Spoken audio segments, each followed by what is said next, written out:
Hello and welcome to my space here. Today I wanted to make a little video to talk about the effects of emotional abuse, which is also known as psychological abuse, and how I healed from this in my childhood.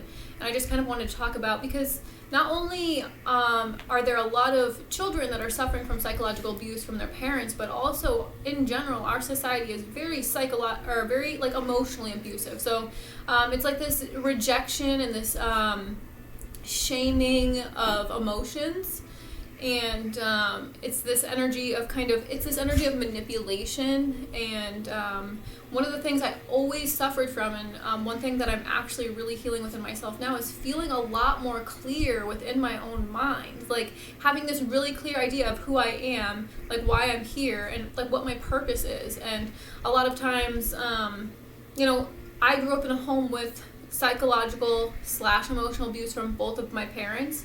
And I don't hold any anger or resentment towards my parents anymore, but I used to have a lot of anger, and they were the first people to betray me and to break my heart. And I felt very isolated, I felt very abandoned and very alone in childhood. I would feel very depressed and very sad, and I felt emotionally hostage. And I wasn't allowed to express certain parts of who I was. And if I were, I would get like abandoned, or I would get punished, or I would get neglected, or I would get mocked, or I would get made fun of, or and I experienced this a lot from my mother growing up. I felt really betrayed by my own mom, and I didn't feel very loved by her. She hurt me a lot. And I don't really hold any of that against her now. I know one of the only ways I was actually able to heal this wound towards my mother was to really see her as a victim of emotional and psychological abuse herself, to see her as a child that was once experiencing this same isolation, the same rejection, the same, ridicule and criticism from either both or one of her parents, right? And I don't really know a lot about her upbringing or her childhood, and a lot of times that's what happens when you're psychologically and emotionally abused. Your mind is going to be really foggy. Like, you're not going to have clear memories. You're going to feel really detached from yourself. You're not going to have a healthy relationship with your body because you had to reject your emotions. And I was a very sensitive child, right? I had a very clear idea of who I was, like right away being born. I remember even that. Like, I remember feeling like very clear. I had this very clear idea of who I was, but my mother would use every chance she could to like kill my joy, right? To cut me down, to make me feel really small, because she felt really small, because at one time somebody was doing that to her, cutting her down, making her feel really small, making her feel not good about herself. And so my mom she wasn't the kind of person that was very loving and nurturing and gentle, and and this is kind of why I also relied on food, and I formed an addiction at a really young age to learn how to cope and feel comfort and safe in my own body and feel like grounded, because I didn't feel connected to my mother. I couldn't go to her. She was very emotionally unstable, very mentally unstable, and she was never like diagnosed with any of these things. And that's emotional and psychological abuse is very insidious. So it's very, you can put on a role, you play a role. It's like you can kind of get anything you need met by faking your emotions, or you become a manipulator. You strictly live from the mind because you're so detached from your heart. And so this disconnected me, right? I felt like I was stabbed in my heart by my mom over and over again growing up. Like, I did not, and this caused a lot of buildup and resentment as I got older. My mom would be really mean to me. She would especially I just want to give some examples, because maybe this is happening to you and you don't even recognize that you're being emotionally abused, because I had no idea I was being emotionally abused or what psychological abuse was until I began my own healing journey. And I was like, wow, like these things were happening to me, and I thought it was normal. Like, I thought my mom like cutting me down or humiliating me in front of people was literally like normal behavior for a mom. But I would also watch movies where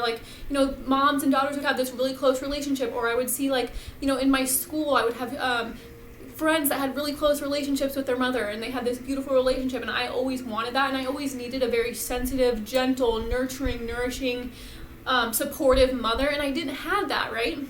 And even talking about this evoked so much fear and so much guilt and so much shame within me. And that's the purpose of psychological abuse and emotional abuse, is to make you feel really guilty that like you deserve to be treated like you deserve to be cut down, like you deserve to feel like you're absolutely nothing, and that's not true, right? So I had to really learn how to kind of, in meditation, that's why I love meditation and I highly recommend it, and it's a huge part of my purpose, because I began to access these memories and these feelings that were stored in my body, right? And I would just reject them or deny them because I had to learn how to cope, and my shadow aspect of myself really doesn't really like my mother. Like, she could go the rest of her life not ever speaking to her again, because of the pain that she caused me. But also my highest self, right, and my unconditional loving self loves my mother, because I see that she was at one time a victim of this same abuse, and that's what has kept her in victim mentality, and she taught me to be in victim mentality, which I thought of, like, I was a victim to life, like everything was always working against me, like I wasn't good enough, or I would never succeed, or I would never have the things that I dream of, because I just wasn't a good enough person. Like, I didn't deserve it. I wasn't worthy of it. And this took a toll on my self-esteem. Oh my gosh. And building up when you've been cut down by the person that's supposed to build you up, oh baby, that is some hard ass work, because you're pissed. You wanted to have that relationship, that mom that could build you up and make you have a really strong sense of who you are, and so it makes you want to be very angry at your mom, right? It can make you have lots of anger. And my mom she's also an air sign. One of the things I love about my mom is that she is an air sign. She has a powerful intention, but her intentions aren't always nice, right? And even since childhood, I've been able to kind of sense when she sends me very harsh energy, like when she's angry or she's mad, like she has to find a way to take it out on somebody else, because she can't sit with her own feelings. That's why she's been projecting it onto me my whole life. And I follow this girl on Instagram. I'm going to highly recommend her, because I think she works with this, and she's a great relationship coach. And I haven't even worked with her one-on-one, but just following her information on Instagram is very helpful. But her name is Stephanie Churma, and her handle, which I'll leave below, is the Good Love CO, like the Good Love Company. And she had this quote one time that narcissistic mothers view their children as extensions of themselves, right? So they don't see them as a separate entity, a separate person who has their own belief systems, their own ways of being, their own ways of thinking. They project all those unmet desires within their own childhood that they had, they project them onto their child, right? And so I had a lot of joy as a child. I still do. Like, that's part of one of my favorite qualities about myself, is I'm very hopeful, very full of faith, very full of joy. I'm optimistic. I'm hopeful. And my mom is the opposite. She's very pessimistic. She gets very, down on herself. She's been taught to critique herself. She's been comparing her body to mine since I was literally like a child, it feels like, and this feels like, like when you are put into that dynamic of being like in that comparison, and that happens a lot when your mom is like competing against you. That's like psychological abuse. That's like a narcissistic tendency, is to compete against your child, to not see them as somebody that's separate, and they're literally viewing them as an extension of themselves, right? So they have a hard time separating who I am to who this person is, and so they project all their insecurities, all their doubts, all their worries, all their fears, all their projections of themselves onto their child, especially their daughter. So and this can look like a lot of different things for so many different people, but if you felt like cut down by your mother, if you didn't feel supported by your mother, those are probably signs. And look at how, like, a few things I want to make you aware of that you can notice within yourself if you were emotionally abused or psychologically abused in childhood, is that, one, you tend to gaslight yourself, and because you gaslight yourself, you might attract people that gaslight you, like narcissistic relationships, right? So this could show up as your boss being a narcissist. This could show up as your partner being a narcissist. This could show up in so many different ways, right? So many different relationships. It's not just intimate, but most likely if one of your parents was a narcissist, you're gonna end up in a relationship with somebody that is, so that you can heal this wound. And I'm an empath, I'm a sensitive, and so sensitives and narcissists are perfect matches for each other in order to heal, right? But if you don't place boundaries as a sensitive and as an empath, and guys, I lived with my mom recently within the last year. Like last year at this time, I was living with my mom and I didn't have my separate room. Like, it was a 1-bedroom apartment and I had no space to myself. So I had to learn how to place energetic boundaries, because I could feel my mom's presence, like I can feel her energy when she has very strong energies, when anybody does. And I can feel this through people on the internet. When you have a really strong emotion about someone and you're an empath, you can feel people's emotions of you through time and space. Like, they don't even have to know about your feelings, so you can play like, oh yeah, I really like you, but deep inside you're like sending them like And like if you have a strong intention, like I said, my mom is an air sign and so am I, but she has a really strong intention, and instead of using her intention for good, she uses her intention to harm, right? And mostly this has stemmed from harming herself. She is very self-harming, right? And she's been doing this for a very long time. It's almost her identity. It's the only way she knows how to live, because if she doesn't know how to do that, she doesn't have an identity. And I'm not meaning to call my mom out, I'm just witnessing these things within myself. And I was the same version of my mom. My mom taught me everything I knew how to be a woman, right? So I was behaving in these same narcissistic behaviors, and I had to recognize these narcissistic behaviors within myself and recognize them. So that's why I'm saying, if you tend to gaslight yourself, and what does this look like? If you're gaslighting yourself, what would that look like? That would look like you denying your emotions when you're feeling really sad and you pretend to be happy. When you're feeling really angry, but you pretend to be pleasing, right? You know, that is gaslighting yourself. That's denying your own emotion. That's denying your own truth, right? And we've been gaslighted as a society for a very long time, for very, very long times, like lies after lies after lies being told to us. And, you know, a lot of, narcissists, they justify their lies. They don't have any empathy. That's why the empath and the narcissist come together, because the narcissist lacks empathy. They have no connection to their heart, which means they don't feel remorse. They don't feel regret when they cut you down and make you feel bad about yourself, or they humiliate you, right? And that's probably one of my biggest fears, is because my mom would intentionally humiliate me in front of people, like especially family members. She would talk about my weight all the time, or if I told her something in confidence and like confidentiality, like, and I just came to her as my mom, and I wanted to tell her something very like personal, she would bring it up in like crowds of people, like, and even if it was just our family members, it made me feel so embarrassed, and she knew that it made me feel embarrassed, and it was the only way she could stop the incessant judgments of herself, that she thought everyone was judging about her, and she put everything on me, right? So that people's focus were on me, and so that I felt really ashamed of who I was, right? And this kept me in spirals of shame and like imposter syndrome, and believing that like I was going to be found out, or like I wasn't good enough, or like, so it creates a lot of shame. And I understand that now. My mom was, and the reason that narcissistic parents do this, and children become a perfect target for narcissistic parents, because their minds are easily manipulated, so they'll believe anything their parents tell them, even if it's a lie. And like that's why my mind became so cloudy and so heavy and dizzy. I used to feel heavy and dizzy. My mind would just hurt all the time. And this is because my mind was filled with lies. And so meditation allowed me to really quiet those thoughts that were chattering all the time, telling me this BS, this bullshit about myself that wasn't true, And I had to really learn how to differentiate between those voices I was conditioned, not just by my mom, but also by my society, also by my father, also by like different random people who, I didn't really know even, and like we have to stop allowing those voices to determine who we truly are, and we can't let them stop us from, believing in our value. And a lot of times, like when we have somebody cutting us down all the time and nobody's like building us up, we're gonna feel like powerless, right? And that's what creates the that's what keeps you bound to like abusers, right? Like to those abusers, as you feel a lot of guilt, you feel a lot of shame. And like I remember when I first began to like place boundaries with my mom and and stand up for myself, and it evoked so much fear in me. Just making this video evoked so much fear in me. Like I'm not kidding you, because it's really hard to talk about emotional abuse, because manipulators and narcissists, they will like flip it around and they'll talk their way out of anything. Like they're master manipulators. So, and they're really good at doing it because they've been doing it for a long time. Like I said, it becomes their identity. They don't know any other way to operate. And so, this can be really challenging to, deal with as somebody who's very sensitive, and you can see right through the lie. So like right through the BS, like you can look at somebody and know exactly when they're lying to you, and narcissists, they can't help but lie. Literally, that's what they were taught to do.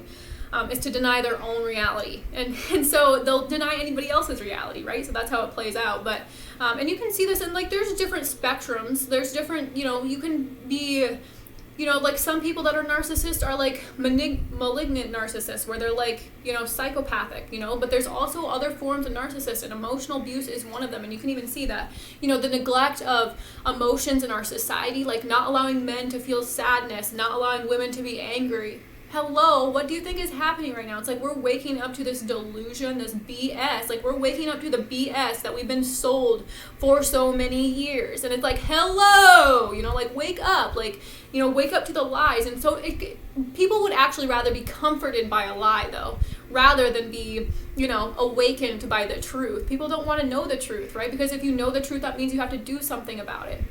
That means you have to take action, right? And it's easier to be a victim.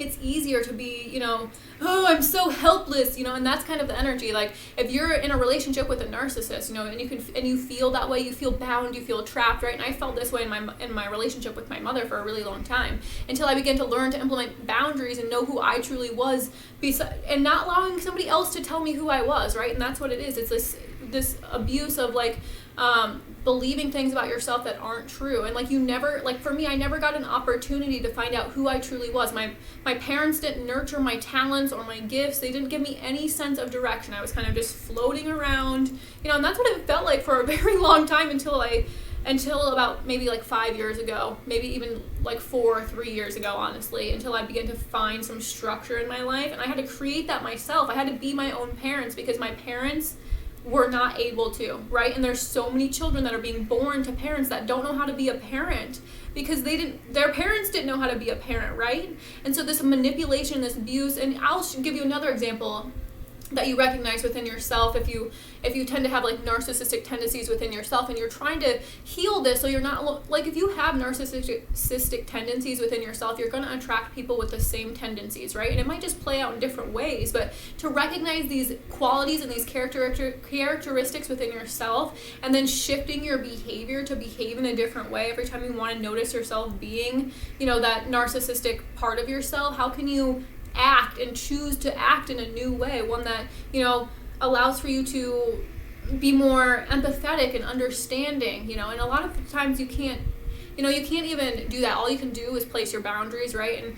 And hope that, but like I was saying, you can feel the energy through time and space. So you have to learn how to create energetic boundaries. You have to get a really strong sense of who you are, right? And that's the whole gift of attracting a narcissist, is once you get to know who you are, they teach you how to take your power back, right? So the only way I'm able, because it feels really unfair, sometimes when I'm doing this work, I'm it would have been so much nicer to just have a mom that built me up and that encouraged me and that loved me and wants good things for me, and instead I got this other version of motherhood that is I'm only using you to make myself feel better about myself. I'm only using you to play a role. I don't truly care about who you are as a being. I don't really truly care about what you want or what your needs are, what you need from me. All I'm just doing is trying to play a role and get through my life. And that's what a lot of children are being born into. They're not being born into this conscious relationship of you are intentional. I want you here because I want to grow from you. I want to learn from you. I want you to teach me. I want to love you unconditionally, right? No one said a lot of people just have children willy-nilly, and then they project all their wounds onto them. And manipulation shows up in parenthood all the time. Watch how often you use, okay, so my parents would do this all the time, right? And even with Christmas coming up, Santa has become a form of manipulation. How many parents, and I'm not judging you, but how many parents, and if you do this, be honest with yourself, how many parents use Santa to blackmail their children? If you don't pick up those toys, Santa's not going to bring you any more, If you don't do what I'm telling you right now, Santa's not going to bring you any gifts, and that's manipulation. That is manipulation, and we're using it. We're using Santa to manipulate our children. What in the actual fuck is going on here, And people do this all the time. If you're not a good boy, you're not going to get on the nice list, what the fuck? It's just so messed up. It's so messed up. But that's another way. It's even without Santa being involved, if you tell your children, if you don't be a good boy, you're not going to get dinner later. That's manipulation, That's not true. That's you telling them a lie now to get them to do what you want, but you're actually not going to actually withhold the dinner, or you're not actually going to withhold the toy. And even if you do, that's still a form of manipulation. Don't take things, and then you're going to teach your children to be very manipulative and to take things from people. It's just going to raise this narcissistic, right, child. And so, and it's not bad. Narcissism to me is not bad. It's not a bad thing, right? Only the ego labels it as bad. It's just there's not a lot of awareness around it, and this manipulation is very insidious. Like I said, it's very hard to detect, and that's why I'm saying it's been going on for years. I mean, our foundation, this country, the USA, was founded upon manipulation. I mean, on total narcissistic abuse, totally psychological abuse.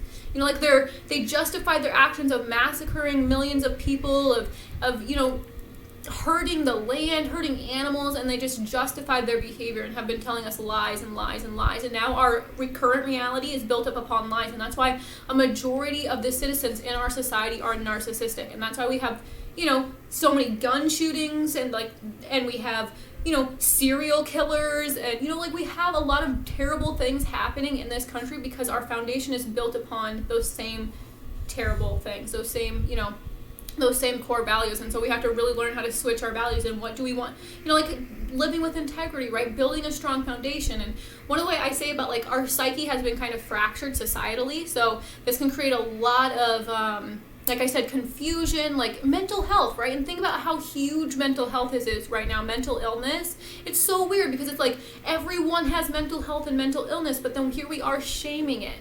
Like, what? It's kind of the same concept as sex. Like, let's sell sex in every single form that we can, but let's also shame it and call it dirty and it's not acceptable. You know, like, that's so messed up, and that creates a lot of disconnect within yourself. And a lot of reasons that people become narcissistic is because and the reason they hurt people, and they almost, like, some narcissistics are so bad that when they hurt other people, they almost like get off on it, or it makes them feel happy, or it makes them feel good. It's the only way they feel pleasure is by hurting somebody else. That's the only way they feel powerful, right? It's the only way they feel strong is making somebody feel below them, right? So they don't build other people up, right? They're gonna always take, and that's what my mother did also. Also, she just took and took and took and took from me until I was completely fucking drained, right?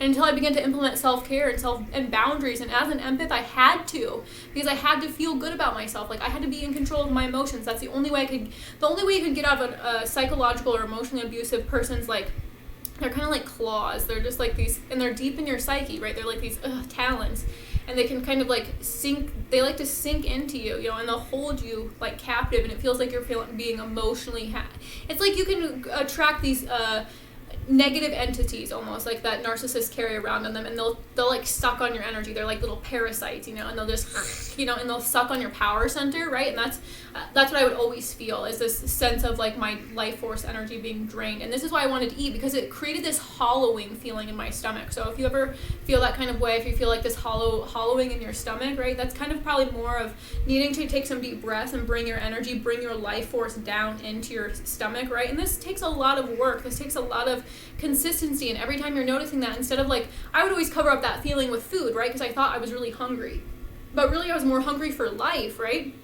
But I created such a disconnect from life that it made me feel like so out of control. And then I was and that's so funny, because I felt so out of control because I came from a very unstable environment. So then what did I do as a way to, you know, make up for that sense of loss of control? I wanted to control everything. Yes. And control creates anxiety, right? And so, you know, and I would just constantly feel this sense of heaviness and this dizziness and this fogginess in my mind, right? Have you ever dealt with brain fog? And I hate it, because my mind is a clear and sharp as a crystal ball, you know, like my mind is my gift. My mind is powerful. Like, my mind is, like, especially with my intention, right? So my mind is very clear. I have a very clear vision of who I am, what I came here to do. Like, you know, like, I have a very clear knowing, and that's my mind. It's one of my greatest gifts, right? And it can be clogged by all that, like, narcissistic abuse, that emotional abuse, that psychological abuse of, you know, like, just, you know, like, sometimes even this would happen up until adulthood, where, like, my mom would send me text messages that were, or, like, even in high school or middle school, like, she would send me and my brother, like, text messages that she was going to kill herself, you know, and she would only do this to get attention because she was feeling very bad within herself, right? And the only way she could feel good was by making us feel bad. And that sounds so sick and twisted, but that's the truth, right? And it comes with this shame. The only way that you can feel good is by making somebody else feel bad. And, you know, that's just a learned behavior. So how can you learn to not do that anymore, right? We can't teach people this, especially if they've been doing this behavior for a really long time. Like, there's no use trying to change somebody. And I can't change my mom, but can I love her unconditionally for who she is? Absolutely 100%. And I will, because I do love her. There are so many things I love about my mom, right?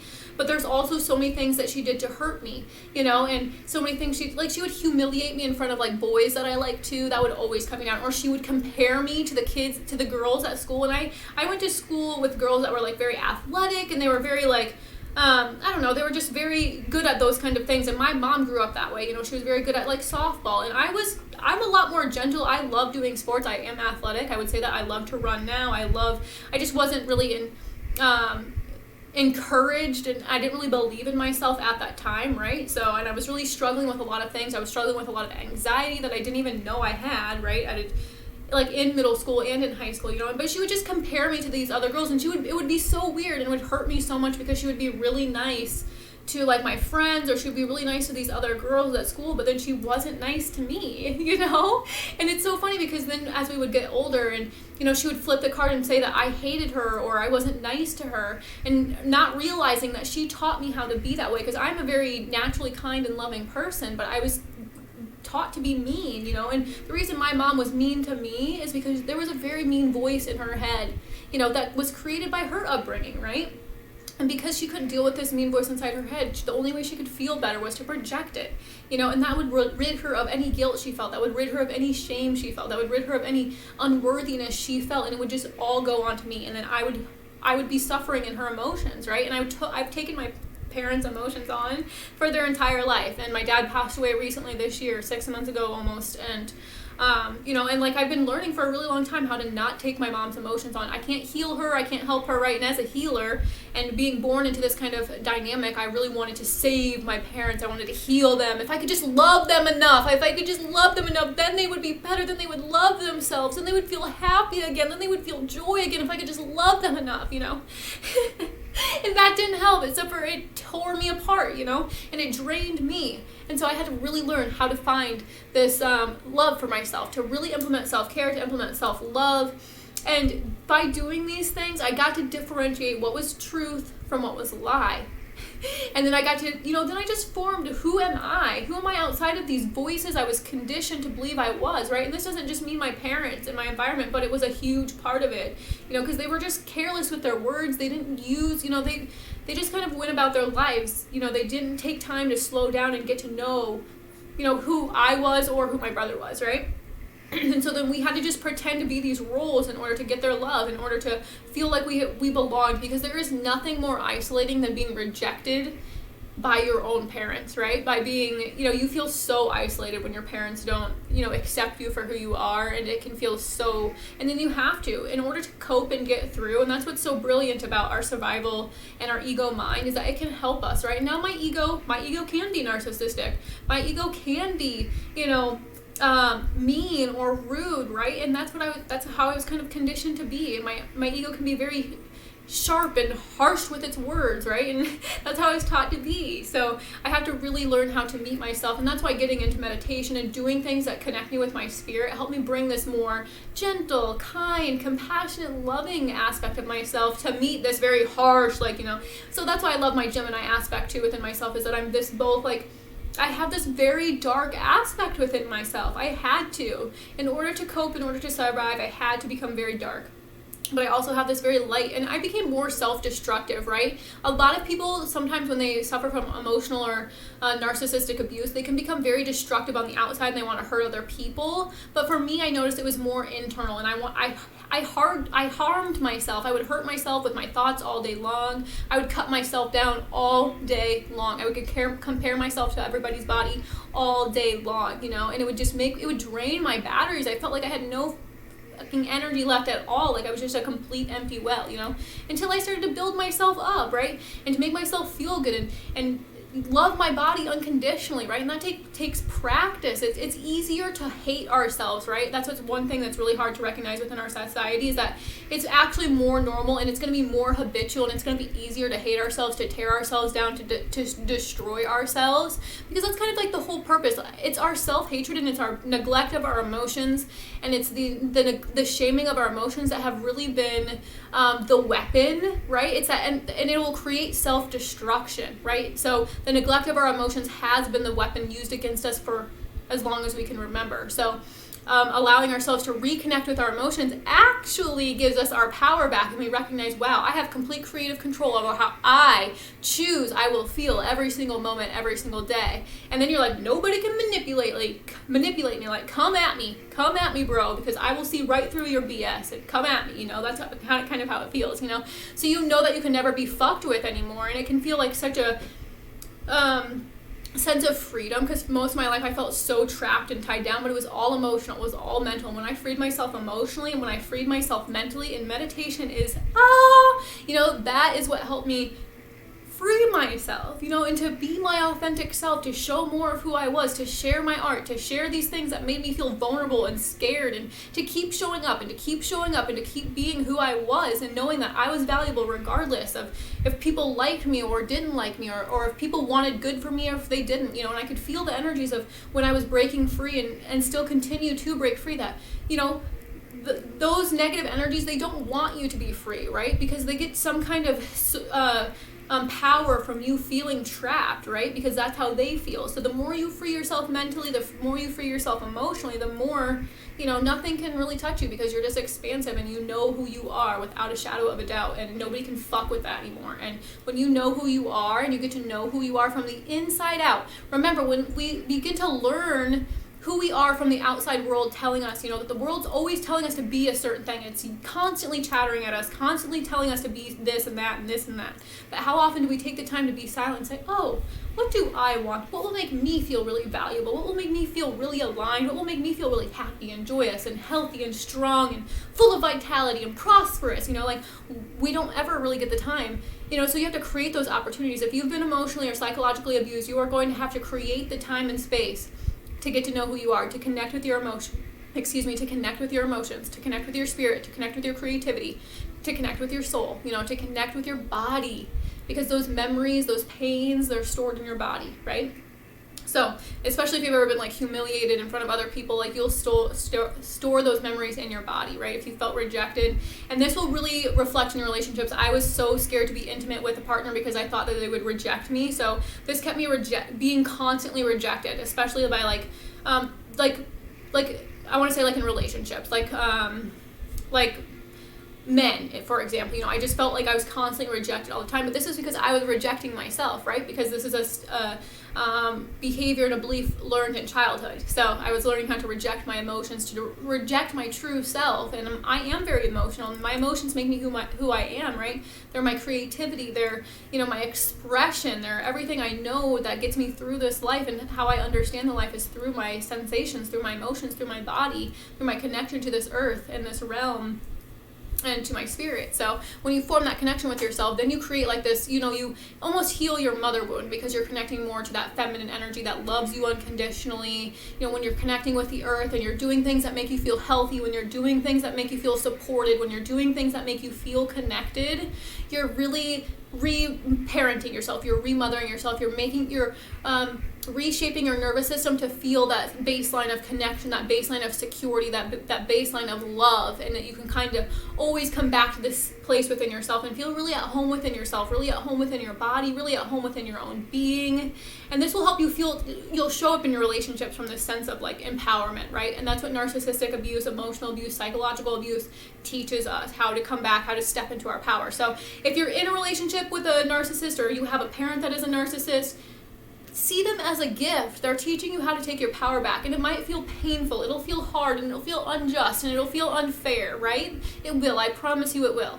And you'll feel anger, and you might already have a lot of anger and resentment built up to them, but how can you learn to keep continuing to forgive? Every time you have these thoughts of wanting to, be angry at your parent for doing these things to you, how can you learn how to forgive? And imagine yourself just sending them forgiveness, sending them love every single time. And those pains that they gave you are going to arise in your heart. When we begin to sit in meditation, and we've locked our heart away because we felt so much pain in childhood from our parents rejecting us and abandoning us, it's going to come up, and we're going to feel those same emotions, because they're memorized, remember, they're in our body, we're going to feel them as if they're happening all over again, and we're maybe going to cry because maybe we didn't allow ourselves to cry in that moment when we felt humiliated or we felt rejected or we felt abandoned. Remember, maybe we denied that emotion because it was the only way we could cope with being in our tribe, in our family. And so when we are sitting with it now, those emotions might evoke and you might want to cry, and this is a great time to journal, to get it out, to let it out, to cry, and just hold yourself, right, and to allow yourself to just sit there and be in that emotion. You're going to want to distract yourself, you're going to want to run away,